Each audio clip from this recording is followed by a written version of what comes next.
Hey, this is Brad Gill with NextHome Lifestyles, aka Broker Brad, and I'm back with another real estate Q&A. This time, what is an offer strategy? So if you're a buyer that's competing in the current market conditions, I'm sure that you already know that it's pretty tough out there. And when it comes to making an offer, there's a lot more than just picking a price, picking a property, and slapping it on paper. What you say goes into it, well, that's where the strategy comes in. So let's first break it down a little bit. Number one, what are some offer facts? Well, for starters, offers are not necessarily confidential. What does that mean?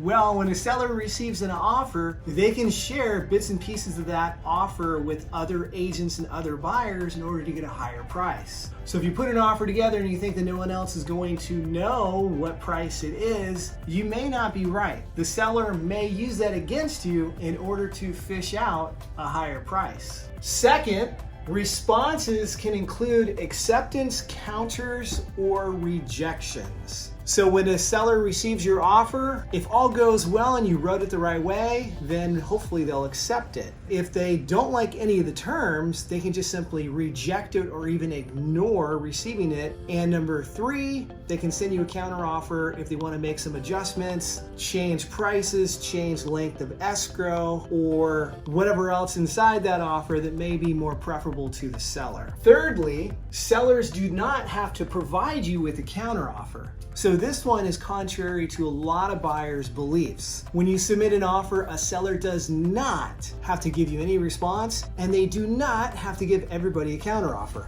They can pick and choose depending upon who they feel is a stronger buyer given their financial resources or offer prices coming in. And last but not least, buyers may or may not even receive a response. I think we already covered that in the three above, but just wanted to reiterate it one more time because it's important for you when you're developing your offer strategy to know that going in. Okay, so what's an offer strategy? On our team, we have at least 5 different offer strategies. Going into it, I'm sure you guys have heard the term highest and best. That's when you're going to come up with what is the absolute highest price that I'm willing to pay for this house with the best terms you can offer. Can you cut that close of escrow date from 30 days down to 28 days? Can you remove a contingency? Can you reduce some of the time it takes you to investigate property conditions? That all goes into the offer, and it's all set up so that the seller can evaluate all the various offers they have received in order to determine, obviously, which one the seller believes is the highest and best. But the highest and best strategy is where we go all in,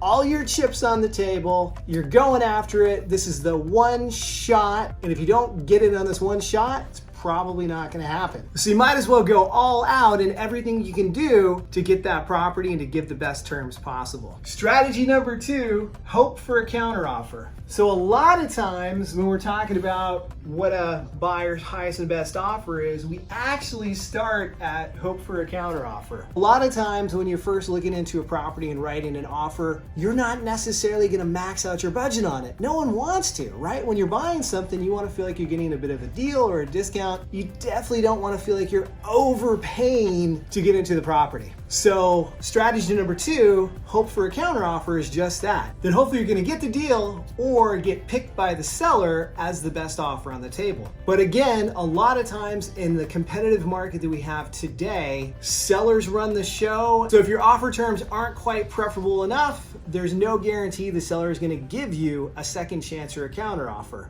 which is why a lot of times we start off with what we think is the highest and best, but it turns into the hope for a counteroffer. And after 1 or 2 offers, then we're able to develop a true sense of exactly what maximizing a buyer's budget or maximizing how much you're able to and interested in paying for that property is, so we can come up with a better offer and a highest and best strategy. Next up, we have the low ball. The low ball in this market doesn't really exist. But basically, if the property's been on the market for a long period of time, where either the seller has overlisted the price or there's major issues with the home, usually a lowball offer doesn't come into the picture until there's been quite some time and a seller becomes desperate and interested in selling the property quickly for a lower price rather than waiting it out. But again, in a market where you have 5% appreciation every other month, it seems like, there's no reason for a seller to wait around, because the longer they wait, actually, the higher the price they're probably going to get. Next up, we have a preemptive offer. A preemptive offer is where we actually write up an offer as soon as we see the property. If we're out touring and the house meets all your needs and you fall in love with it, we actually write up the offer as soon as possible and rush it into the seller. A lot of times in a market like we're experiencing right now, the seller will schedule an offer deadline or a date by which they want to receive all offers to review at the same time. But our strategy with the preemptive is to give the seller a really great offer to tease them to look at it before that deadline, so that you as the buyer don't have to compete against as many buyers in the process. But what's important to know about a preemptive offer is it's no guarantee that a seller is going to give it consideration before the offer deadline. So that's important to note, because we can always shoot an offer out. Seller's probably not going to look at it, but once in a while we are able to put something together that at least tantalizes the seller enough to give it some consideration. And we have had some success in getting these offers accepted ahead of all the other offers coming in. Last but not least, we have the backup offer. Would you believe it if I told you that upwards of 31% of all ratified contracts do tend to fall out of escrow? So even if the seller has accepted another offer, number one, never take it personally, because it's business and we're trying to get our client's offer accepted. But if the seller does accept another offer, we always want to make sure that our clients know that we're going to do everything we can to get them in backup offer position, because there is such a high probability that that offer that was accepted could potentially fall out of escrow. Well, there you have it, your choice of offer strategies. When it comes to putting an offer together, again, there's a lot more than just picking a price and slapping it on paper. We do a ton of research ahead of time. We know what the comps are. We know what the property condition is. We know what the seller is looking for preference-wise. We always want to make sure that our clients go into the process fully informed and educated to make the best decision possible. I'm Brad Gill of NextHome Lifestyles. Thanks again for watching another episode of Real Estate Q&A. Please remember to like the video and subscribe,